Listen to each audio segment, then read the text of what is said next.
Hello and welcome. Welcome if you're here for a hopefully fascinating and exciting discussion with Phil Ross and Adam Fisher on mushrooms, mycelium, the incredible art and technology around that topic. You're in the right place. We're going to wait a couple of seconds while our attendees fill in the room. I see a bunch of you coming in fast. So welcome, welcome. As you enter, I'm going to do a little Alta Journal housekeeping. So thank you for joining us at Alta Live. This is the digital interview series we do here at Alta Journal. I'm Beth Spotswood. I'm Alta's digital editor. Today, I am so excited to welcome Phil Ross. Phil is a San Francisco-based artist and the Chief Technology Officer and co-founder of MycoWorks, a company that grows mycelium, which we'll get Phil to explain. I tried to explain it earlier and I did it all wrong. He turns it into art, furniture, and durable fabrics. Phil and his work, including the development of myco-leather, a leather that has the look and feel of cow skin and has been used, along with actual leather, in a new Hermès bag, was profiled in Alta by our contributing editor, Adam Fisher.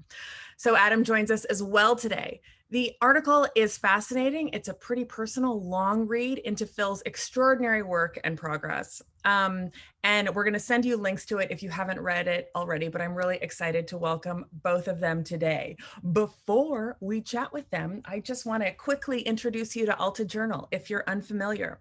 We are an award-winning quarterly magazine and website focused on California and the West. If you like what we do here today, if you read Adam's article and love it, I hope you will check out more of our work. You can subscribe to our free Thursday newsletter on our website as well. So please do check that out. There's a Q&A button. We're going to chat for about 25 minutes as well as look at examples of Phil's work. If you've got any questions for Phil or Adam, please use that Q&A button and we will get to as many of your questions as we can towards the end of this. If you miss any part of this interview, it's being recorded and will be posted to altaonline.com and emailed to you later today. With that intro, Phil and Adam, thank you so much for taking the time to join us today. Thanks. Yeah, thank you, Beth. Oh, and we've got people from Coachella Valley, San Francisco, Lake Tahoe. Where are both of you today? I'm in at MycoWorks in a boardroom, and we're in Emeryville, California, which is in the East Bay. Adam. And I'm in the North Bay in San Rafael, actually, where I live. We're neighbors. I'm in Novato. So Burbank. Dejer's here from Burbank. So anyway, if you pop in, it's always fun to see where people are tuning in from. And we've got a nice big crowd today. So anyway, we refer to you, Phil, in certainly the promotion for this event as the Mushroom Man. You are kind of known for creating all sorts of art products now with mycelium. Can you tell us when your relationship, your love of mushrooms and fungus started? What was the moment? The moment. Well, you know, I grew up in New York City, so I had no relationship with mushrooms. My family had none. The only thing we had in association was those kind of disgusting rubbery things you'd end up getting out of a can on your pizza if you like that kind of thing. And so, you know, like, and it wasn't until I was in my mid-20s that I was working as a chef in upstate New York, which is a very lush, you know, forested area. And one of the chefs that I was working with was like, "Hey, do you want to go mushroom hunting?" And we went out the back door into the upper New York forests and came back a couple hours later with this giant basket of gourmet, incredibly tasting, diverse, weird, beautiful looking mushrooms. And that was it. It was just like, after that, it was like treasure hunting for real, you know, like you go out and then it was things that I'd never tasted before, you know, textures and flavors. And so, you know, as a chef, that's a very exciting thing to come across. And they were just right out there. You couldn't get any of these things in any market. And so I think for a lot of mushroom people, that's the gateway drug is foraging and thinking about food, or, you know, some other aspects of fermentation things. When did you switch from, oh my gosh, there's all of these delicious mushrooms that can be found in my upstate New York backyard, to I'm going to start growing my own fungus and try and tame it, form it into things that excite me? It was a, a very slow and meandering path, which it continues to be. It was never a linear kind of thing. So this was over many years of being in association with mushrooms and sort of really just being fascinated with them. And then it was in early pot clubs in San Francisco in the 1980s during the HIV crisis that was happening here. And the very first pot clubs that operated had all sorts of non-traditional medicines or therapies, which included things like massage or meditation or diet or things that are very typical and mainstream at this point, or have become more mainstream, were on the periphery of the culture, as was pot as a medicine, or or gay culture, or any of these other things that were kind of on the outside. And so it was in this kind of melange or mix of outsiders that things, naturopathic concepts or ideas of using herbs for remedies for people, that I was introduced to these Chinese medicinal mushrooms, or traditional Chinese medicine, in the form of these mushrooms, which are also being offered at early pot clubs in San Francisco before there were any antiretrovirals, before there were actually medicines. Things like Ganoderma were being used because they would increase your T cell count, and were known for doing this in traditional Chinese medicine as being a blood purifier or a blood intensifier, or whatever the translation would be into Western medicine. So it was kind of through that. And then I was also just interested. There were a cultivation committee on the San Francisco Mycological Society, which taught people how to grow mushrooms. And so I took some classes in that. But then also Paul Stamets' book was published at this time, Growing Gourmet and Medicinal Mushrooms, which was a very good hodgepodge of different informations that were critical. Both recipes, how to build equipment, how to set up a lab, some basics of microbiology, all that sort of stuff. So it was like, again, like a lot of things that happened over many, many years. And then just you're around a material a lot, and you just kind of think about it. The advice to anybody who's watching this now is you have to domesticate the thing you're interested in. And that means like quite literally living with it. And I lived, like my Jane, I'm like Jane Goodall of the reishi or whatever, like I went and lived amongst them for 30 years, and I've observated them, and now I'm bringing them back into my house, and, teaching them human language, and I'm learning their language, and, but like literally they're in my house right now growing, and they have been for, multiple decades. And it's that very close association that leads to observations. And it's a classic human domestication. It's a classic human domestication story. Disney writes it out when they do evolutionary biology. It's just like it just happens that way. Adam, you mentioned in this piece that you have known Phil for a really long time. You refer to him as your favorite artist numerous times. Can you just tell us a little bit give us, before we dive into looking at Phil's work, the cliff notes of, you meet this artist, and kind of how he's become the CTO of this kind of incredible business today. A brief recap of what Of all of it? Okay. real fast. Okay, I think Phil, he went to college about when I did, or art school. He got, art school in San Francisco, started in '88, graduated 3 years later, was, trying to be an artist, support himself, was interested in mushrooms. Somewhere in there, he had an aha moment. Mushrooms are my medium. He started working with mushrooms. He says no, but obviously it happened. And then, fast forward, when I kind of showed up in about 2009, I guess, starting my career as a writer, I was looking for interesting people to kind of write about. And I saw some of his art. And at that time, Phil was kind of he was a professor at San Francisco University, University of San Francisco. or University of San What's that? Francisco, excuse me. And he was kind of one of the founding fathers of this tiny movement called bioart. And I just said, hey, I want a studio visit. Is that okay? And he said, whatever, come on by. And that's when I found out he was starting to conjure this mycelium material into all sorts of things, including not just art, but furniture and the like. And it was Bricks. it was Bricks. around then when he started thinking about making a company. All right. So, and the company is kind of, the company ended up looking for the product. We got the article kind of digs into the history of the company, but basically what ultimately happened, the product that you started producing was this leather made out of mycelium. So with that, I'm going to share my screen and we're going to look at some of Phil's artwork. Please. Here we go. Okay. Now, believe it or not, folks, this is a very weird place to start. This is a plane crash. This is evidence from a plane crash. This is the Lockerbie plane crash from, from when, 1985? Just thereabouts.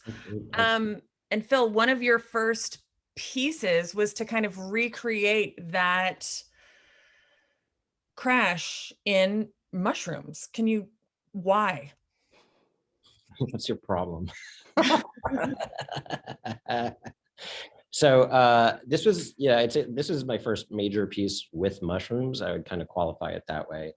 I had done a lot of other artworks prior to this, but this was my breakthrough mushroom piece, which was at Gallery 16, which used to be located on 16th Street in San Francisco. I, had been working with mushrooms at this point. I think that this was around 1997 or something, 96, I believe, was when 97. Oh my gosh, okay, 97, so like 25, too long ago. And this was using oyster mushrooms, which I had here, which I also worked with for quite a while. A different wood decomposing fungi. And this was my life at this time. I felt, my mother and my best friend had died within the course of a year at that point, and it was just this sort of explosion of things. And I was sort of like trying to fit my own life back together and figure out what it meant, these mushrooms, which were, dead, or like reminding people of death, or were, had these associations with dead things, mushrooms. But I was seeing that they were like growing on dead things, that they were actually regenerative of dead materials. And so as much as, it was this kind of thing of just understanding or feeling a connection to mushrooms in some symbolic way, that they kept on growing, and they grow off the waste, and they take things that are chaotic and blown apart. And as much as humans had tried to piece this airplane back together to recreate some moment in time, because it was so significant to so many people, like that's why this effort went into this, and I was just struck by this as an object, that this represented, it was a fuselage, it was a body, it held people inside of it, and had been blown apart. And so I was like, this just was as a metaphor for whatever, everything that's meaningful in human life. And it's like, we put this effort to put it back together. And then, there's this kind of pastoral romantic thing in here of like, in the decay, there's this regenerative thing, or in the grotto, is back where life regenerates, this hole in the ground where things mix up and become indeterminate again. And so this was really, it just felt like this, it felt right. I mean, you work with, as an artist, you have to kind of follow your instincts. And I was like, I need to have this living mushrooms in this giant reconstructed fuselage made out of garbage, pretty much. And I wanted like these balloons, which I had blown up a couple of months before, so they would deflate. And it was like this moment had passed, the party's over, this moment in time. And so it was like reminiscent of viscera and a body, like packing materials. So just, it's like all these different associations. And, of course, like I can speak about this like a smart person now, 25 years later, but at the time it was like, I was working it out, it was like figuring it out, and that's like a lot of, artists paint what they see, and this is what I saw. And so I needed to share it with everybody. So I wanted to, Phil had sent a kind of a ton of images. I've grabbed some of them to just share with you. That we kind of start here with art, but I wanted to ask you about this. What are you doing? Well, I'm a rubber fetishist from way back. So this is just, how we meet on the weekends here in the Bay Area. We have to find before it was all legit and we had the chat rooms, we had to go to obscure beaches. So this is just one of our meetups. No. So this is in Tomales Bay, where I grew a colony of oysters with the Johnson Oyster Company, which no longer exists, which is in this pristine, amazing slip of land north of San Francisco, which is a requirement for growing edible oysters. And so I grew this colony of oysters in this particular shape, which had, like making my art required leaving it in place for 3 years as it grew underneath here. And then, so this is me after I had been underwater in murky, tangle of razor sharp oysters and this is where great white sharks come to mate. So it was like, yeah, this is where you want to be blind and bleeding underwater so I was like, I'm going to do some nature, let's do this above the water. So this is my documentation of my work in progress as it was growing. And there might be some image in there of the finished colony, which led to this like 21-foot long oyster colony, which sort of looked like the hull of a ship that had sunk to the bottom of the floor or some weird, I don't know what. So before he was the mushroom man, he was I wasn't just the mollusk man. Gosh darn it. I was interested in, really it's about the environment. I mean, and not in an environmentalist sensibility, but in what is the environment in which something lives. And that was a human cultivated environment. Those were not natural oysters. They were by design. They were somewhat in that domestication process. And we're definitely kind of like, that's the history of humans cultivating stuff. It's like sort of from this interventions in the wild to ultimately interventions in your bedroom, or whatever. That is the ultimate sign of domestication, is when you're messing with the sex life of another organism. That is like that is the actual definition of it. So domestication. So it's like kind of this long process of like, you're bringing it into your bedroom ultimately in literal and metaphoric sense. And this is another, Adam, not being the mushroom man, but really more interested in environmental control systems of like, what is the history of humans doing this? And how have we used vessels or containers or these specialized environments to do this kind of stuff? And so in this case, this was this artist project with the Exploratorium, which is this museum here in San Francisco, which is dedicated to both art and science.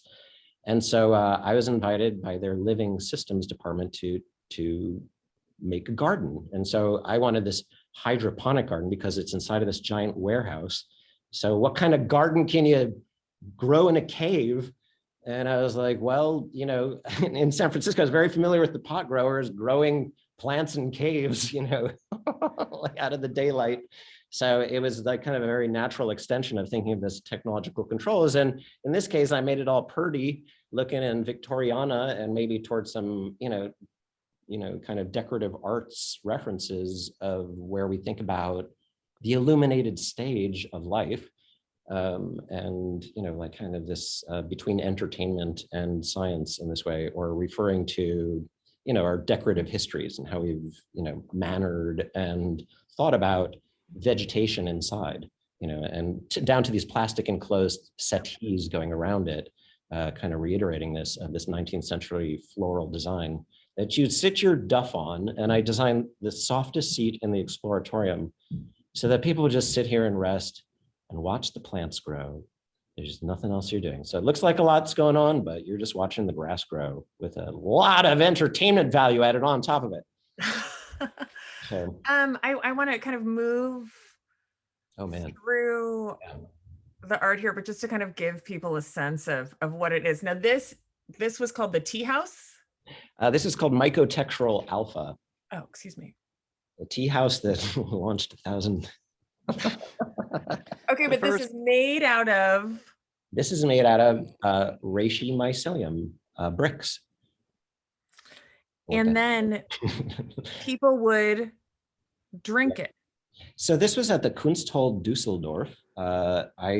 God, you probably have the timeline better than me. Oh, I'll get it. I'll tell you the wrong time. How about that? It was 2009. Thank you. So I was invited to this, I think it was the 25th or 30th anniversary of this very famous show that they had there at the Kunsthalle Dusseldorf called Eat Art, which was about artists who were thinking about food as a medium way back in the early 70s, late 60s, a lot of folks who had become very influential. And so they wanted to do this and think about like who is making art about foodstuffs these days. And so I was invited, and I grew this reishi brick tea house out of all these bricks, which had these little antlers of the mushroom growing around it. And I kind of made a deal with the museum. I was like, this is only going one way. I'm shipping it to you and you have to eat it. Eat that art. That's like the condition. I was like, I don't need more art. I don't want more stuff around me. And it was like this nice way of like, it's biodegradable, it's consumable artwork. And so, it was served to the visitors of the museum with some nice adjacent herbs to make it taste better and give you a little more vitamin C and B cofactors and making the herbs work better. And more palatable. And so that all that was left over after the exhibit, toured around to a couple of different cities in Germany, was a slightly, elevated immune response of the visitors who had come there. And that was like the leftover artifact of this edifice towards medicine. It had actually served its function. It was both the edifice, it was the delivery system, it was the medicine all in one. And we're not left with a hospital that we have to turn into whatever after it has lost its functionality. So it was really kind of thinking about those pot clubs, which existed as in a suitcase and a portable table. And it was like a bazaar that was set up, and like that could be a place of medicine also. And then it just disappears within an hour. So that was kind of thinking about it as like, where are places of medicine, and how do we, not only like what is the form of medicine, but what is the cultural context? What is the architecture? What is the way these people are asking for this tea? You don't have to give it to them. You don't have to tell them to take it. It's just like they are voluntarily receiving and welcoming this thing that's going to make their health better. And as a result, that's the whole thing is done. So, this isn't meant as a serious proposal for how one should, has to live, but it was more, again, of like trying to paint them like they see it. So this is, again, a long formalization of thinking about my own experiences with underground medicine and non-formalized bodies of knowledge, and they disappear. They're part of the floating world. It would be the Japanese term of things that are here for today and then might disappear tomorrow, but are very meaningful to us and not turned into stone or metal or things that are permanent that can, be pointed to as that, again, like that edifice that reminds us. One of the things that Adam really talks about in this article is that you kind of developed your own system. There's a lot of high-tech stuff you can buy yes. to cultivate and grow your own fungus and mushrooms and mycelium, but you've really done it clearly by shopping at Walgreens here. Obviously, that's how you learned to do that. You had mentioned earlier that you were part of an organization, but you're self-taught in this? And can you talk a little bit about kind of the shift from using this as art, using mushrooms or mycelium or fungus as art, into now you've really developed a process for growing it and turning it into shapes and bricks. I mean, I'm kind of fascinated by this brick, but you've done it on your own on the cheap. Yeah. Yes. Okay. That's a lot. Yeah. And now you want me to talk about, well, how did that happen? How did that happen? Yeah, you essentially, you start the article starts with you're saying you're not an artist anymore. I don't know. Yeah. Okay. I don't know what I am. Well, you don't It's, need to you know, boxes here. so, yeah, I'm now an industrial technologist or something like that. I guess maybe that's one of the hats that I wear. I would say, it was through necessity and really a reflection of desire, which Adam touches a bit upon this. It's like really thinking of like, what do people want? And the responsiveness of the mycelium to its conditions and to its environment is very much how you could think of it in the meta way that MycoWorks was founded. It wasn't really, we're going to do anything specific. The bricks were part of making something obvious to people. And you can even see how they went from a very rough looking artistic concept and these archaic, maybe ancient looking bricks to things that would look like, very comfortable inside an IKEA. If you saw it, you wouldn't know the difference between, the when we really took this concept to the sort of industrialized version of it. But that was in, what I thought was what people wanted. It seemed like there was a lot of calls for, new materials in architecture or green materials or things like that. And so, it's sort of being responsive to what people said they want. And this was just like a kaleidoscope of different possible applications. I know the reishi very well. I've studied and lived with it for almost 30 years, as well as other sorts of mushrooms that I have a very close association with. I draw them. I pay attention to them in different ways than just taking photographs or through instrumentation or a scientific view, which is always through another apparatus. But like, in observing these through drawing, there's just a different way you pay attention when you draw things. And any kind of, almost iterative thing that you do as some sort of habit or ritual or something like that. And drawing makes you pay better attention than photography or anything else. And I spent years doing drawings and watercolors and just really observing how the organism grew, so that when people ask me, can it do this? I had a very close association with understanding that. And then my relationship with environmental control systems is I would have to think about how the mushroom had come to be that way and think about its microenvironments or its growth habits or other stuff. And so to me, it's sort of like a puzzle piece or doing a crossword puzzle when someone says, can you do this? And it's sort of like, okay, how do you get this thing to run its course, almost like a maze or something like that. I don't know. It's like sort of like it's going to do certain things, and then how do you get it to do the things to make it conform to this way that people want it to be? And that's nature or the environment. Like life is always conforming to what's thrown at it, which is unpredictable. And that's why evolution is so amazing, because it can adapt to new things. And so it was just sort of like getting in line with thinking about the evolution and the development and the growth of this. Yes, I like this. And shooting the hell out of it when you found it and trapped it. Classic American human technique of doing once things. you started to figure out ways to work with this medium, yes. And ways in which it might be really, really useful, potentially, maybe not. You tried the bricks. We've tried to see if it's bulletproof, etc. But companies started to big, serious, fancy companies started to reach out to you and say, what can you do with mushrooms? Did someone say, is it bulletproof? No. You just wanted to shoot it and see what would happen?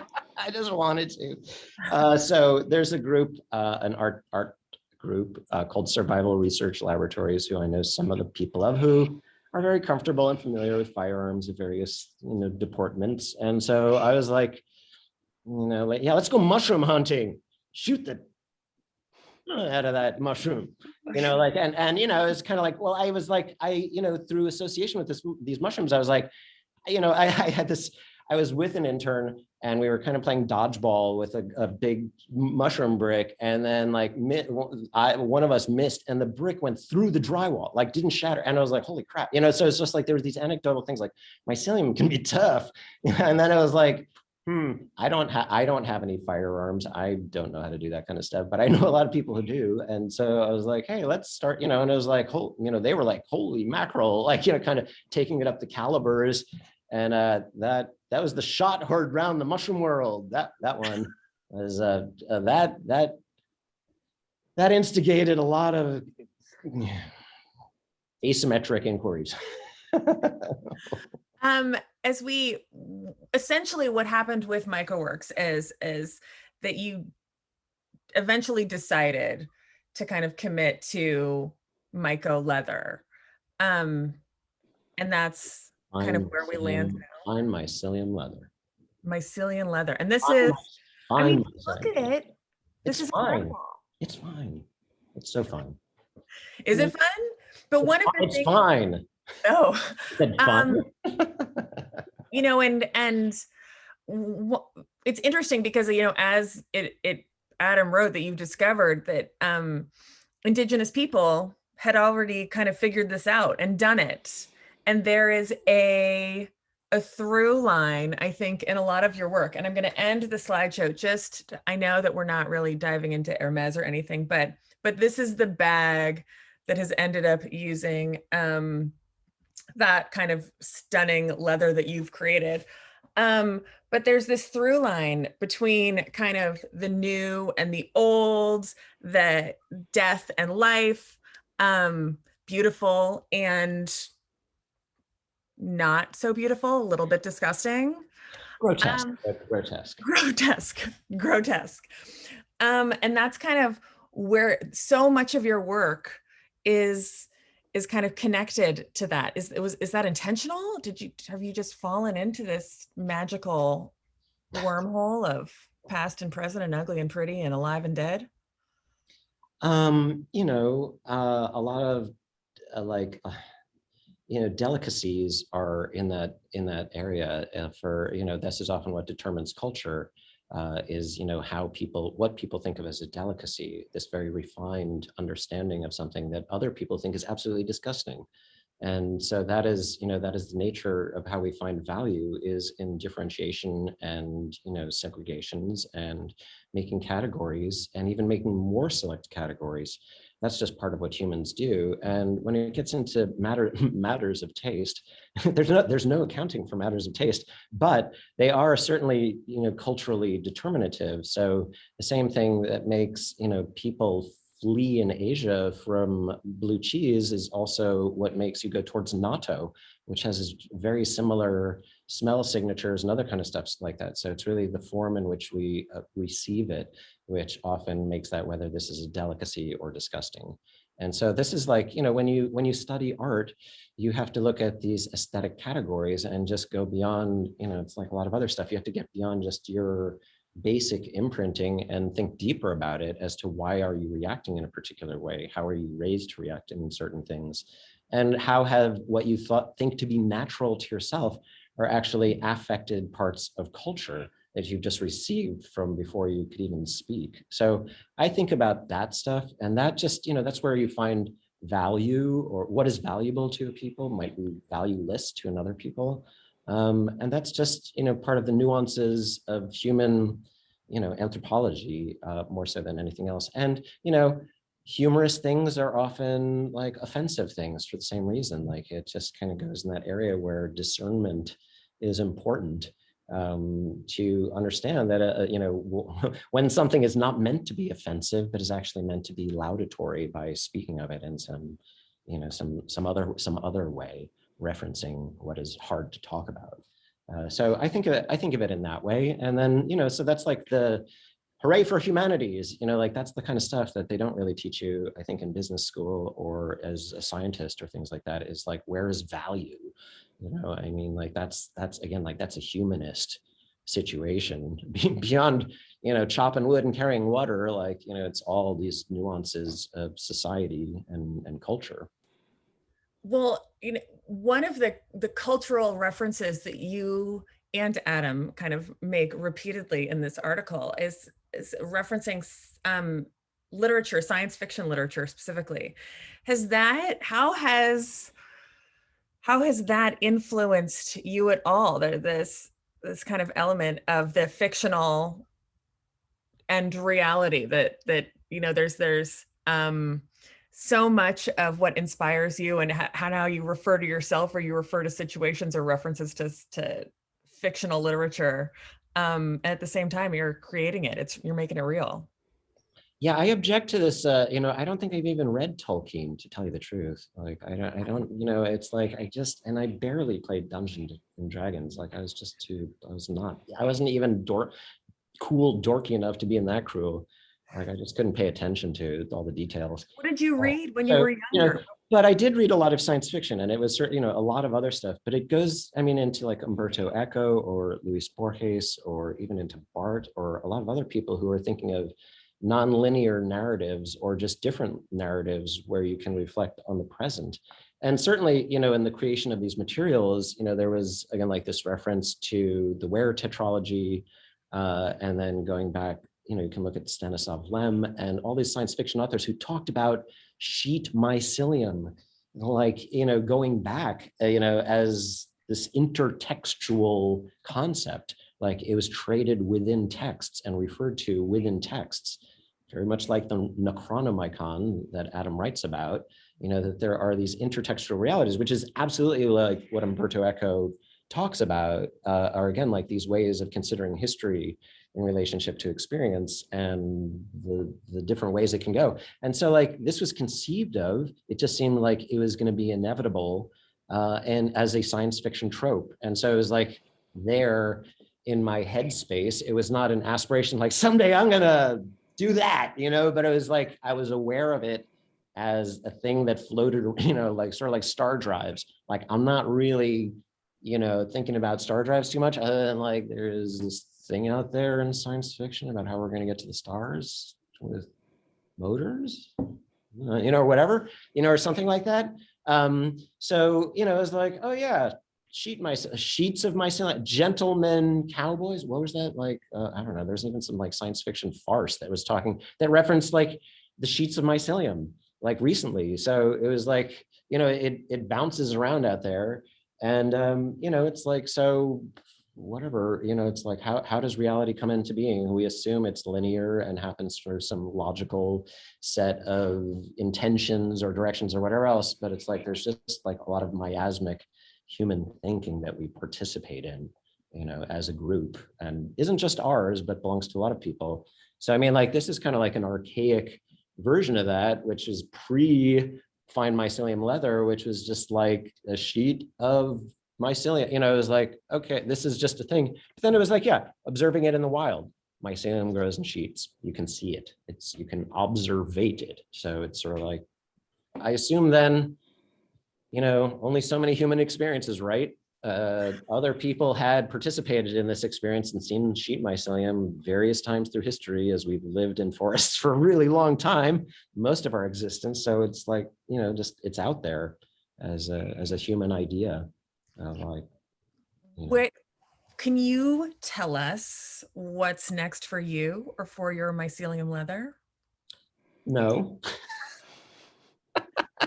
Can you tell us what's next for you? Yeah, Not sure. related. Well, no, we're expanding. We're in a large facility that we moved into and have made, become online operationally. So it's like about a 50,000 square foot, half block big thing compared to the subterranean basement, closet that I was in for about 15, 20 years. And now we're, like looking to expand to the next stage up, which is like 1 million square foot facility, and logarithmic doubling of that every 2 or 3 years from here till infinity or something, to pave the earth and find mycelium. I've got some audience questions as we go a little bit over time. I hope that's okay. Okay. Are there any references that you can share or know about mycelium knowledge of indigenous people growing? Are there artifacts that we can see that you might suggest for our audience? Yeah, so Adam references this, and then it's just in the Scientific American blog, they actually reprinted this paper about the traditional uses of sheet mycelium in Pacific Northwest Indian tribes and their embroidery. And there were some examples of this found in the Oakland Museum, not very far from where we are, that had been in their collection for, I think, over 60 years and had been misidentified in terms of the material. And it turns out, looking at them under a microscope, that they are sheet mycelium. That had been, and some of these are, I think that these artifacts go back to the 1890s even in terms of their, so that means that like again, like there's lost, or there might still be existing knowledge of how this has been used in traditional cultures. And as Adam references, this is still carried out in parts of Transylvania of making this thing called amadou, which is a different sort of felted type material that you can make through mushrooms. And there are examples of this going back thousands of years as of people making amadou-like materials wherever humans have been in association with forests. So it's just sort of, it emerges wherever people live around forested landscapes, they come to know the mushrooms, and certain things just become self-apparent of human ingenuity and paying attention to slightly strange things in the environment, which mushrooms are, and doing stuff with them around the hearth, as we've done since Neolithic times with these same mushrooms. So they're just like, we have this very long, many thousands of year association with these particular mushrooms. And we just pick them up when we see them and we start messing around with them, and we just, chew on it a while, burn it a little, whatever humans do to stuff. It's lying around. While we have the expert, Damien is a small mushroom producer and artist trying to figure out a good substrate or liquid culture that would make leather. Got any tips? No. There's lots of publications. I'm sure you can reference that stuff. I've published a lot of things as well. I don't have any, it's so much determined by your environment, your experience, and what you're trying to do. Okay. Do animals eat mushroom bricks? Voluntarily? Yeah. I mean, I would love to do some backyard brickwork with mushroom bricks. More for environmental. Why? Why? But I don't want them gnawed to nothing within a year by ravenous creatures. Okay, sure. Then, do the things that you do with anything else that you want to protect against ravenous creatures, which again is like goes into home building and stuff that has nothing to do with mushrooms. So, it's just like if you're working with a construction material, it requires that sort of knowledge, not mushroom knowledge. Someone asks if the fashionable jacket you're wearing is made out of mushrooms. God, no. This is a wax coat, levis, as the Italians call it. Levis. Levi's a waxed canvas. Here in the Bay Area, though it's like 100 degrees over the hill over there, it's 50 degrees here. So you need something to cut the fog. You need layers with a hood. You are nothing but fashion, Phil. This is Bay Area fashion. This is why we are never going to be a fashion center, is because you always need 4 layers that you have to take off in some multiple combinations throughout the day. That's why Danielle still left. All right, last question. This whole kind of thing of the mushroom man, are you just doing your own thing and sick of people asking you about mushrooms? Do you not want to talk about mushrooms anymore? Oh man. It's like it's like some addict thing. It's like, no man, I'm not a mushroom person. I can just leave them any minute. It's like, I don't know, when you live with something for 30 years, it's hard to kick it out of your house. It's sort of like that sort of level of associate, like, oh, I disown you. You'd have to kind of get to some bad fight or something like that. So I don't know, this is the cool thing. I'll maybe end on this note about general mycology for anybody who's interested here. I heard some, I was being gruff and brushing these things off about people who want to know basic mycological information, but it's like I claim to be no expert, though I'm like the expert in this field. So it's like, then who is the expert? Well, that's, if you spend some time doing it, you too will become an expert, because there's nobody doing this kind of stuff yet. And mycology in general, the metaphor or the story that I like to paint is it's like going into this cave, this vast cave. You don't know how big it is at all. Like it might go on almost infinitely. And the only, it's pitch black, and all you have is a laser pointer to kind of find your way. And everywhere you point, there's diamonds, there's crystals everywhere, but you don't know if it's like a teeny facet that's you know, just part of some intricate larger thing, or if like that is like it's all fortune, but like a very, very small and insufficient tool to go for this place of discovery. And it is, you know, using these kind of ideas of discovery or transport or something like that, you know, it's just everybody who's coming into that cave right now and looking around, you know, like is trying to grope their way within it. And so there's just so much expertise to be garnered from spending more time in the cave, you know, alone in the dark, you know, with a laser pointer. So, you know, it's like, that's my general advice. It's like, you just have to spend time in there, and everybody's hugging the shore because it's just too vast to go out into that ocean, you know, to mix my metaphors here of sea transport and cave exploration. It's a cenote, like those underwater caves in Mexico. It's sort of like that. You don't know how deep they go. And there's like, you know, vast places to explore. Adam, I can see why you followed Phil's career for years and years and years until you could finally write an article on him. A beautiful and really exciting to read article. And Phil, you're exciting and fun to talk to. Thank you both so much. Before everyone leaves, please join us next week. We are going to welcome authors Nicola Twilley and Jeff Manna. They will discuss their new book, Until Proven Safe, The History and Future of Quarantine. They'll be in conversation with our book's editor, David Yulin. I'm going to send everyone an email today with a link to the recording of this discussion.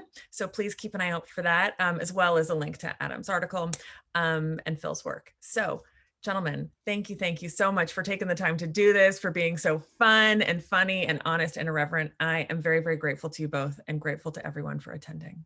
Well, thank you so much, Beth. Thank you, Adam. Yeah, thank you, Beth. Thank you, everyone thank out you, there Phil. in internet land. Thanks, guys. Take care.